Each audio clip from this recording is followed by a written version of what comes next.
Messi! Messi! Gonna heave one is A trick and Pat Garrity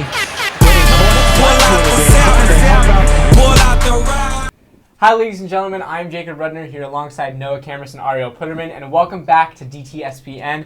This week we are going to continue talking about some fantasy football for you guys just as we did last week, because we want to make sure that we can help you out to the best of our abilities at home with your fantasy teams. Our first segment is going to be fan questions about fantasy football. If you guys want to see your questions on the show next week, make sure to send them in either through the comments below on YouTube or send them to us through Instagram at dTSPN. Our first question is from Ross Stripling. He just finished pitching for the NLCS for the Dodgers, and he asked us which Green Bay Packer wide receiver is most likely to go off this week against Atlanta Falcons. Who do you have? I'm going to say Randall Cobb and Ty Montgomery. Randall Cobb just has that big play potential. Aaron Rodgers trusts him. He loves throwing to him, especially he's a number 2 receiver with Nelson back, so he has the potential for a lot of big plays. Number 2, I have Ty Montgomery. Now, Ty Montgomery, he's been their running back with Eddie Lacy injured and James Starks injured, and he's made a lot of catches out of the backfield, especially in a PPR league. He's really good. He made double-digit catches. He had about 90 yards last week, so if you want that kind of production, I'd go with those 2 players. Who do you have?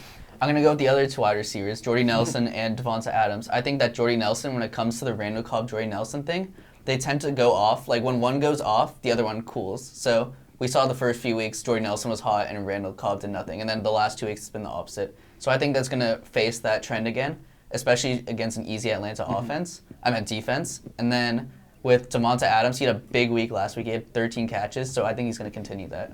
Moving on to our second question. This one's from Aviv Goldside from Los Angeles, and he asked us, is it time to trade Jamal Charles of the Chiefs, or should you stick with him? What do you think? Now, he is a star, but I would say trade him right now and maybe use that star potential type thing to get something good in return. I mean, he just has not been the same guy, and the Chiefs are being very cautious about it, and they're probably just going to save him till they make the playoffs, and then he'll be back to the star potential. And Spencer Ware has looked really, really good, so there's no reason for them to go back to Jamal Charles until he's fully healthy. What do you say, stash him or trade him? I'm going to disagree. I think you should keep him. Like Noah said, he is a star, and I think that when it comes to playoffs in your fantasy leagues, he's going to be healthy and he's going to be performing, and that's when it matters most. Moving on to segment number 2, we have our World Series talk. MLB season is coming to an end, and we are in the World Series. We have these X factors. These guys are going to be 2 guys from each team who are going to be crucial to the respective team winning the series. Who do you have from the Cubs and why? I have Kyle Schwarber. I think that he's going to be a big part. He hasn't played since April, but he's going to be playing in the World Series, which is a big gap. So it's going to be interesting to see how he plays. And my other one's Jake Arrieta. He won the Cy Young last year, but he's really struggled in this postseason, especially against the Dodgers. So it'll be interesting to see if he can pick it up when it matters the most. Our second 2 X factors are going to be from the Indians. Who do you have and why? I have Francisco Lindor, their young shortstop, and Andrew Miller, their best reliever, who they traded for at the trade line from the Yankees. Francisco Lindor, he's their best batter by far, but he's very young. He's very clutch. He's been a great batter, but he's very young. So I want to see if the big stage, the biggest moments, if he can still be clutch for them. And Andrew Miller, he's been unfair this postseason. He's been virtually unhittable. Let's see if he can keep that up. Let's see if his arm stays for the last however many games are left.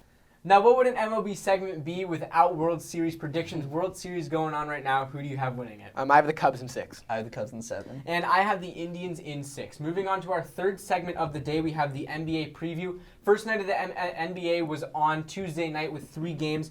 Our first segment is going to be old faces, new places. Make sure you guys turn into the right TV stations to watch for these guys, because they're not where you think they are. First of all, Kevin Durant. Everybody should know about this one, from the Thunder to the Warriors. Second, we have Pau Gasol. He moved from the Bulls to the Spurs. Al Horford from the Hawks to the Celtics. Dwayne Wade from the Heat to the Bulls. We got Dwight Howard. He moved from the Rockets to the Hawks.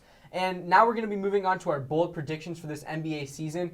Tell us what you're going to predict and why you're predicting it. All right, here's my bold prediction. The Indiana Pacers out of the East, I think they'll win the East, and I think they'll make it to the finals as the Eastern Conference team. And here's why. So, yes, they have hard teams to go through. The Cavs, obviously. The Celtics got better with Al Horford, like you said. The Raptors are the same team, if not a little better. But here's the thing. The Indiana Pacers, Paul George, I think he's going to return to MVP form. Yes, last year he was healthy, but I think he needed a year to get back into the NBA. Now he's back, so Paul George is going to be amazing. They made a bunch of moves. They got Jeff Teague as their point guard.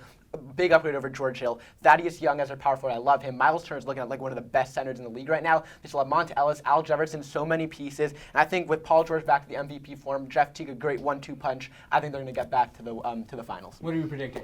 I'm going to say that the Warriors, despite what everyone says, they don't win the Western Conference. I think that they've got too many mouths to feed with Durant. They lost a lot of big players like Harrison Barnes, Bogut, Barbosa. So they lost a lot of big players. And I think the Spurs, they got better. Even though they lost Duncan, I think that they're playing well as a team.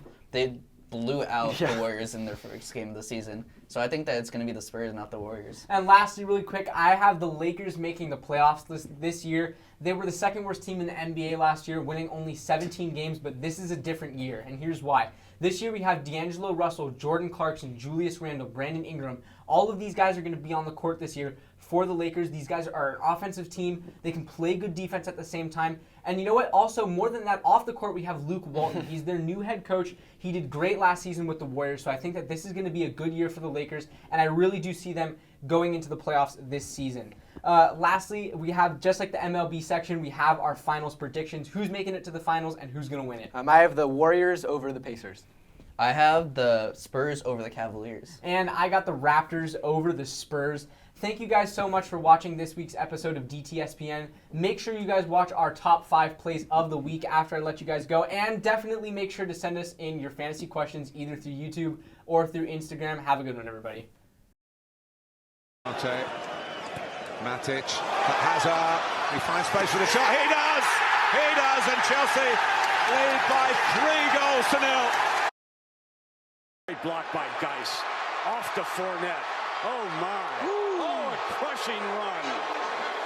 Fournette delivers a blow after his buddy Geis threw a great block in the backfield.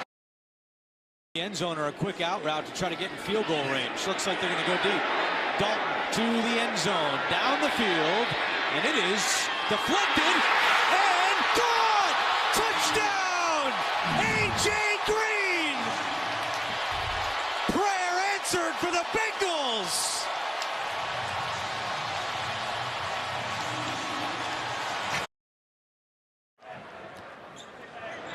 Matt Barnes with a bullet down into the corner. Good pass by McLemore, and Cauley Stein with the thunderous jab. They're doing all this again with DeMarcus Cousins on the bench. The 28-18 lead. Last 2 MVPs and a team that just won the all-time 73 single-season record in its pocket. Well, for Warrior fans, it's only one game. You got 81 more left. Will you start? Obviously, not 24-0 like we saw a season ago. No, right. Oh, my goodness. Are you kidding me? Give that young man the game ball now.